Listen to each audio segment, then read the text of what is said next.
Hi everyone, my name is Whitney Howerton and I'm a registered dental hygienist. I'm also the clinical education manager for Young Innovations.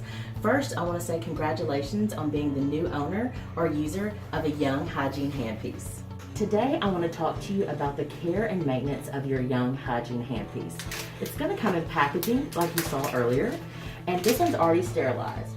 You'll notice that I already have on my PPE and I've already removed my handpiece after patient use, and I've also removed the prophy angle.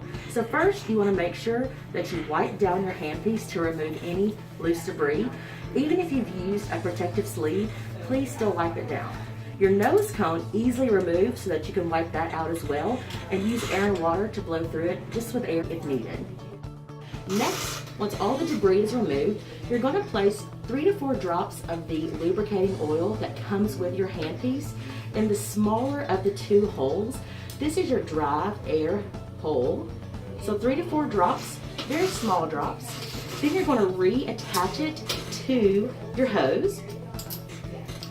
Once reattached to your hose, you're going to run the rheostat for about 30 to 40 seconds to make sure that all of the oil is pulled through the handpiece. After you've placed the oil in the smaller of the 2 holes and ran your handpiece for 30 to 40 seconds, make sure you take a piece of gauze and wipe off any excess oil. You can also use your wipe to remove any excess oil as well. Also with your handpiece, never submerge it in any type of cold sterile or never put it in the ultrasonic. After you've dispelled the oil, remove the excess, it's ready to go in your pouch for sterilization.